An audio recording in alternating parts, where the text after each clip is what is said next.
She stood alone in the center of her own wedding breakfast, and no one looked at her. The great hall of Ashford Hall glittered with candlelight and silver, every table draped in ivory silk. Laughter rose and fell like music, but it did not reach her. She was the bride, dressed in pale gold, a wreath of fresh flowers still resting on her dark hair, and yet she had never felt more invisible in her life. Elara, the new Duchess of Ashford, pressed her trembling fingers against the stem of her champagne glass and tried to breathe. Around her, clusters of aristocrats murmured behind gloved hands.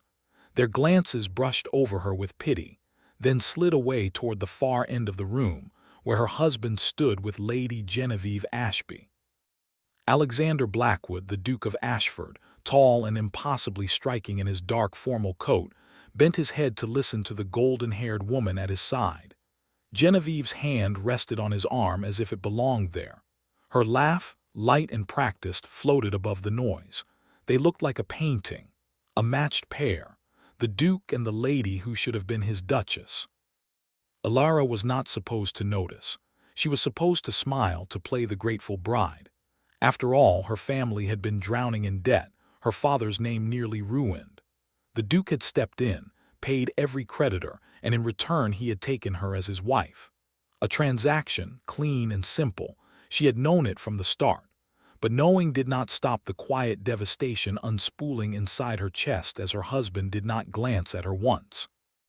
A woman to her left whispered to her companion just loud enough to be heard. "Poor thing, he's barely spoken to her since the vows." The words landed like a blade. Elara set down her glass before it could shatter in her hand and turned, slowly, toward the open terrace doors. No one stopped her. No one even seemed to see her leave. The night air hit her cheeks, cool and scented with early autumn roses. She walked to the stone balustrade and gripped it hard, staring out at the darkened garden she had yet to explore. Below, the hedges formed neat, formal patterns, but beyond them she could see the tangled wildness of an old greenhouse, long neglected. It looked exactly the way she felt inside. She had been a bride for less than a day, and already she understood that her marriage would be a vast, empty house with no one waiting for her. A tear slipped down her cheek before she could stop it. She did not bother to wipe it away. There was no one to see. That night set the rhythm for the months that followed. Elara tried. She tried with the quiet, desperate hope of a woman who believed that distance could be bridged with patience. Every morning she came down to breakfast before him, always dressed carefully, always with a gentle smile ready. Most mornings he nodded politely, glanced at the papers his steward left beside his plate, and said very little. Sometimes he did not come at all. When she asked about his day, he gave brief answers. When she suggested they might take a walk together through the grounds, he would remind her that he had business in the village or meetings with his tenants or letters that could not wait. He was never cruel. He was never harsh. He was simply absent, a cold star burning very far away. The staff were kind. Mrs. Thorne, the housekeeper, looked at Elara with soft, knowing eyes that held more sympathy than Elara could bear. The maids were respectful. The steward, Mr. Hargrove, treated her with deference. But the house itself, Ashford Hall, felt like a mausoleum of old portraits and echoing corridors. And at the center of it all was the awareness that Lady Genevieve Ashby still visited twice a week. Genevieve was everything Elara was not. Poised where Elara was warm, sharp where Elara was gentle, connected to a world of London seasons and old family alliances that Elara's ruined family had never belonged to. She would arrive in a whirl of fine cloaks and teasing remarks, and Alexander's reserved manner would loosen, just slightly, in her presence. They spoke of shared childhood memories, of people Elara did not know, in a language of inside references that shut her out as effectively as a locked door. One afternoon, Elara gathered her courage and carried a tea tray herself into the east drawing room, where Alexander and Genevieve were sitting. She had spent hours in the greenhouse that morning, coaxing life from abandoned rose bushes, and her hands still smelled faintly of soil. She hoped he might notice. She hoped he might ask. Genevieve looked up as she entered, her smile cool. "Your Grace, how domestic. I did not know duchesses carried trays." The words were light, but the edge was unmistakable. Elara felt heat climb her neck. She set the tray down carefully. "I thought you might like fresh tea." Alexander glanced at her, and for a single, breathless moment his gaze rested on her face. Then Genevieve laughed softly and said, "Darling Alexander, your wife is quite the little homemaker. You must be so comforted." He did not defend Elara. He simply took the cup she offered and said, "Thank you," as if she were a maid. Elara left the room with her spine straight and her heart crumpling. That night she wept into her pillow, and in the morning she stopped bringing tea. She stopped many things. The change happened gradually, the way autumn shifts into winter without a single dramatic day. Elara stopped waiting by the window for his horse to appear on the drive. She stopped lingering at the breakfast table in hopes he would sit beside her. She stopped asking questions about his day. She stopped hopping. Instead, she poured herself into the greenhouse.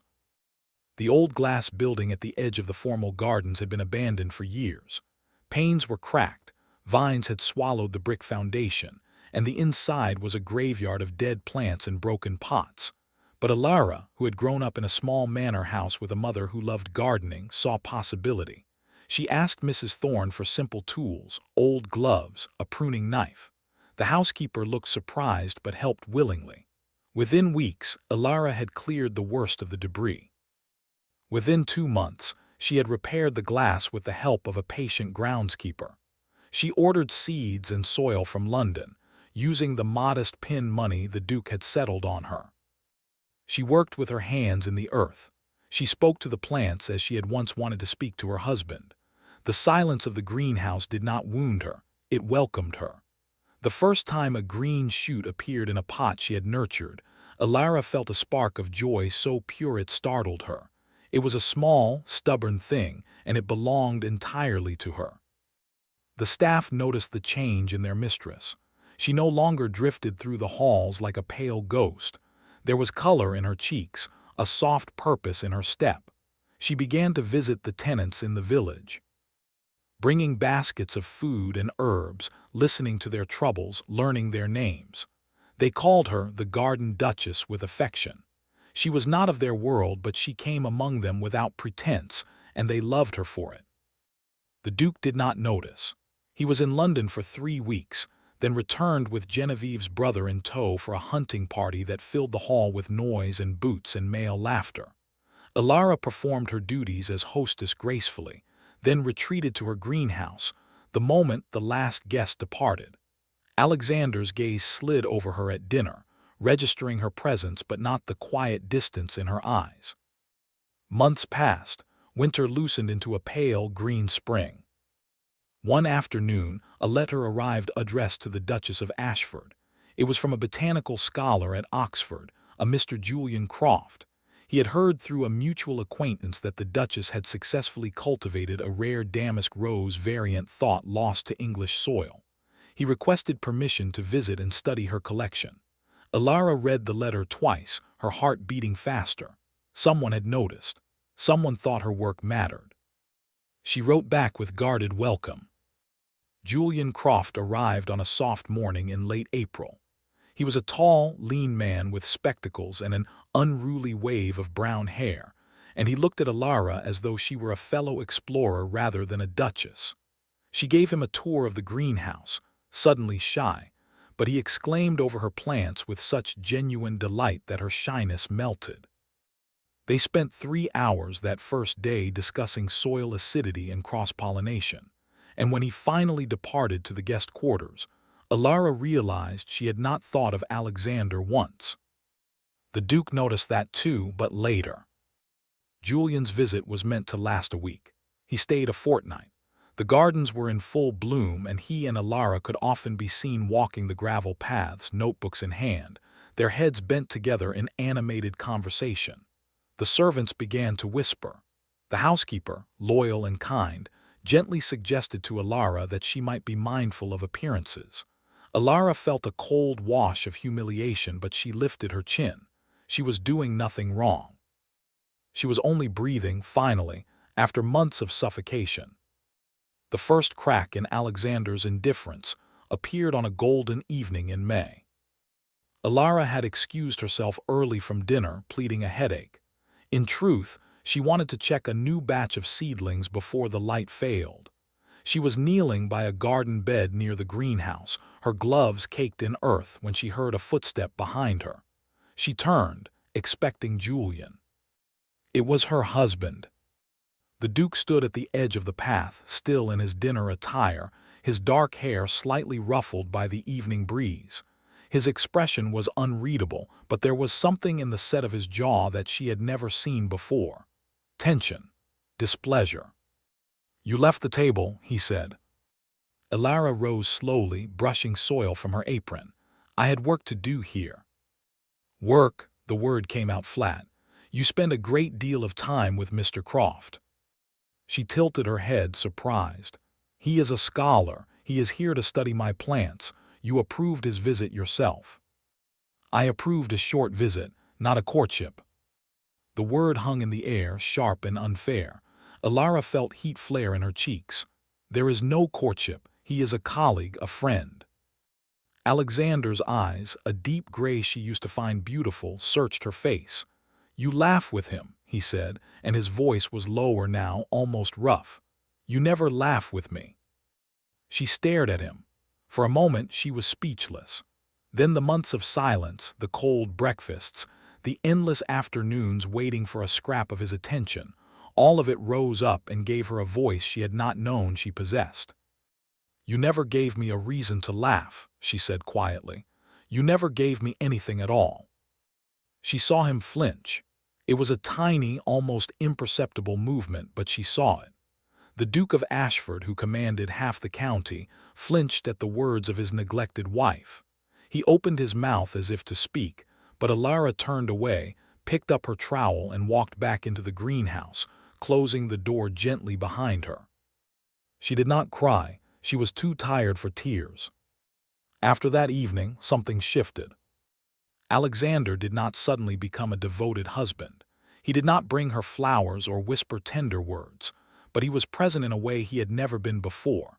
He appeared at breakfast, watching her over the rim of his coffee cup with a strange intensity. He lingered in doorways when Julian was near.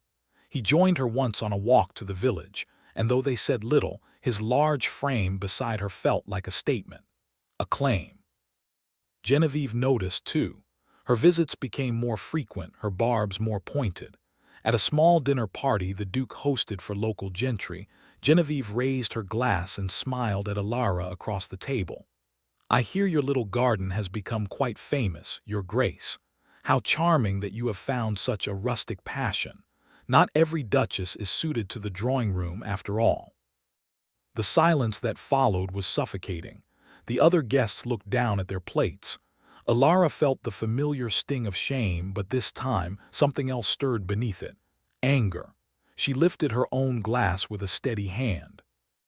"Gardening requires patience and hope, Lady Genevieve," she said calmly. "Qualities I find far more sustaining than wit at someone else's expense." Genevieve's smile froze. Across the table, Alexander's head lifted sharply. He looked at his wife as though seeing her for the first time. Elara met his gaze, then looked away. She had stopped needing his rescue. The next week she found the letter. It was a rainy afternoon, and she had gone into the library to search for an old book on medicinal herbs that Mrs. Thorne had mentioned. The Duke's library was a vast, leather-scented cavern of a room she rarely entered, sensing it was his private domain. But the rain was heavy, and her need was practical. She was pulling volumes from a low shelf when her fingers brushed against a metal box wedged behind the books. She should not have opened it, she knew that. But the latch was loose and something in her pushed forward. Inside there were papers, business documents, letters, and one, folded in a different hand, yellowed at the edges, that caught her breath and held it. The letter was from a man named Silas Vane. She recognized the name with a chill. Vane had been her father's most dangerous creditor, a man of violence and shadow. The letter was dated 2 years earlier, before the marriage. It spoke of debts owed, of collateral demanded. And then, in stark, terrifying words, it threatened to take Elara herself as payment if the money was not delivered by the end of the season. Beneath it, in Alexander's strong, slanted handwriting, was a draft reply. He would pay the full sum immediately, and he would marry Elara Wentworth. The final line, hastily scrawled, read, "I will ensure she is safe. I will give her my name and my protection. No one will ever touch her." Elara's hand shook so violently she had to set the paper down. The room tilted. The entire architecture of her humiliation, her loneliness, her rejection, had been built on a foundation she had never seen. He had not married her for duty or convenience. He had married her to save her life. Why had he never told her? She confronted him that very night. She found him in his study, staring into the fire, a glass of brandy untouched at his elbow. He looked up as she entered, and something in his expression flickered, surprise and beneath it wariness. She held up the letter. "You paid a fortune to keep me safe," she said, her voice not quite steady. "You married me to protect me from a monster. Why did you never tell me?" The silence stretched. He did not take the letter. He simply looked at her, and for a long moment his face was the same cold mask she had always known. Then he said, very quietly, "It would not have changed anything. You were still sold by your circumstances. I did not want your gratitude. I did not want you to feel indebted." "Instead, you let me feel unwanted," Elara whispered. "You let me believe I was nothing but an obligation." He flinched again, the second time she had ever seen him break composure. "Elara, do you feel anything for me at all?" The question tore out of her, raw and desperate. "Beyond protection, beyond duty, tell me the truth, please." She waited. She waited for a word, a gesture, a single crack in the ice.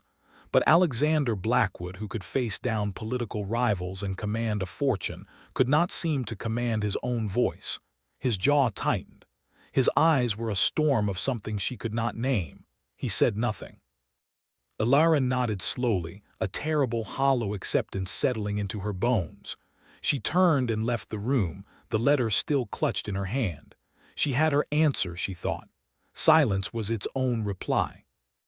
After that, she began to plan her leaving. The decision did not arrive in a single dramatic moment. It grew like ivy, slow and inevitable. She could not stay in a house where her love was a ghost haunting empty rooms.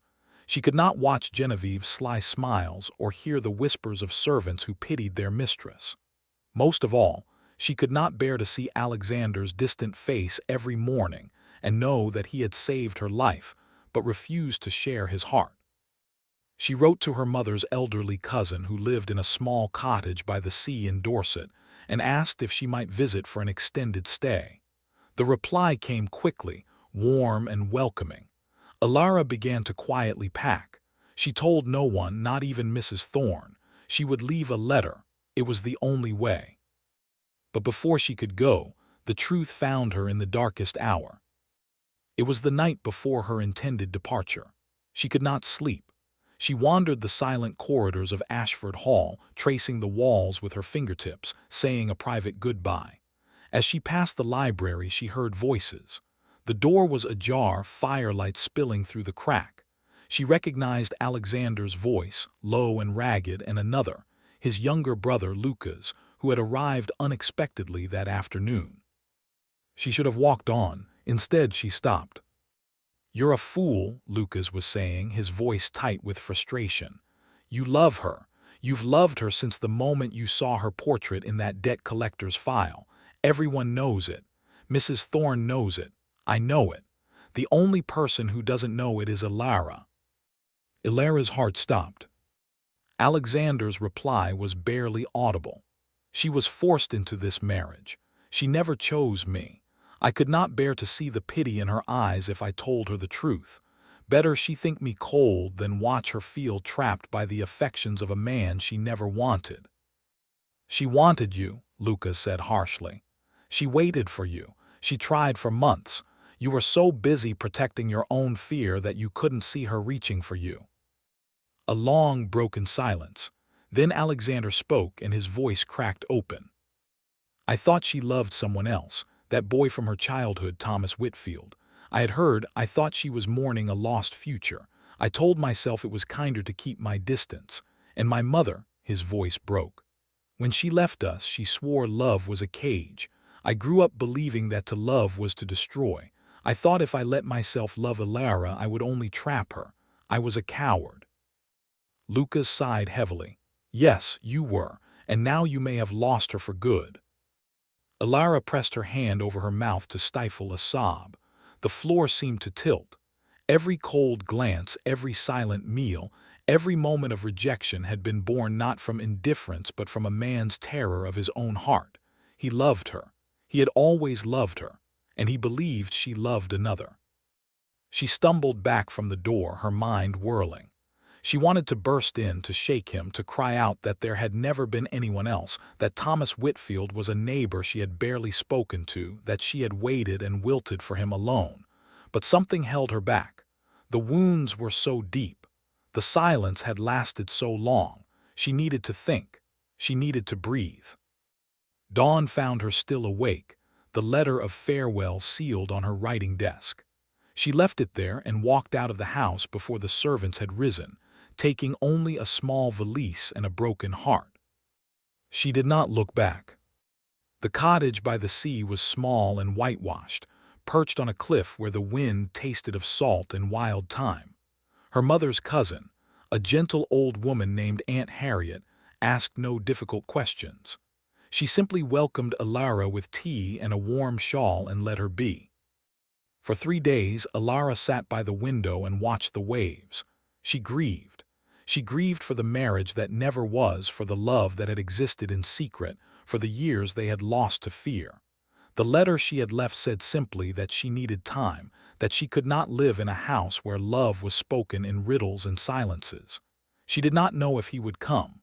Part of her hoped he would. Part of her was terrified he would not. On the 4th day, the storm came. It rolled in from the sea like a living thing, black and violent, lashing the cottage with rain and howling wind.